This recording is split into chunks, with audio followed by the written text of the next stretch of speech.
देखिए, अभी तक दिल्ली नगर निगम के ना तो आयुक्त महोदया की तरफ से, ना मेयर साहब की तरफ से, ना स्टैंडिंग कमेटी चेयरमैन की तरफ से अभी तक कोई भी कदम नहीं उठाया गया है।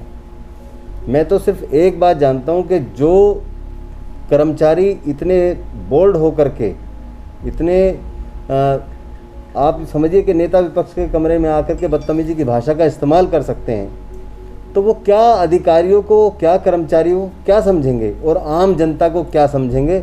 आम जनता का क्या आप सोचते हैं कि वो काम कर देंगे? वो हिटलर शाही चलाएंगे और क्षेत्र में जाकर के उनसे दबंगई से पैसा वसूलने का काम करते हैं।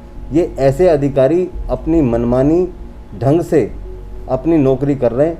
मुझे लगता है कि भारतीय जनता पार्टी के राज में दिल्ली नगर निगम में जो भ्रष्टाचारी कर्मचारी हैं वो बिल्कुल बेलगाम हो गए हैं। उनके ऊपर किसी की कोई कमान नहीं है, ना वो किसी के काबू में है।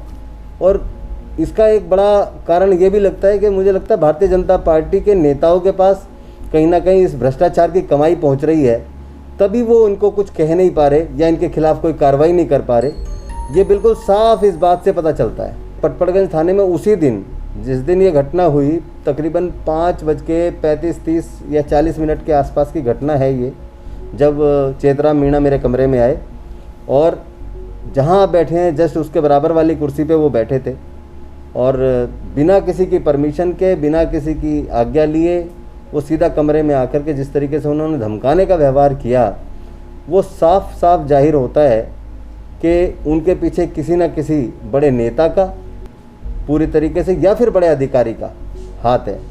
अब उसमें चाहे वो कमिश्नर महोदय हों, चाहे डॉक्टर ओम प्रकाश जी हों, या फिर मेयर साहब या स्टैंडिंग कमेटी चेयरमैन साहब हों, जो भी हो, लेकिन किसी न किसी बड़े आदमी का उनके पीछे हाथ है, तभी वो ऐसी हरकत उन्होंने की है।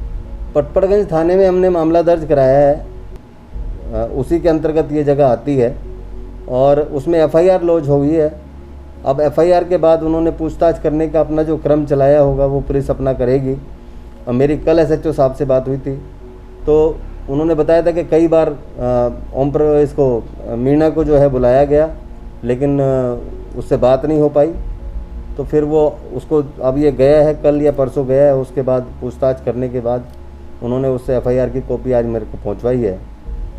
तो जो पुलिस जांच करेगी, मैं समझता हूं कि पुलिस निष्पक्षता से जांच करेगी और उसमें जो गलत है उसको दंड मिलना चाहिए, चाहे वो नगर निगम की तरफ से, चाहे कानून व्यवस्था की तरफ से, और इसका निश्चित तौर पर फैसला होना चाहिए।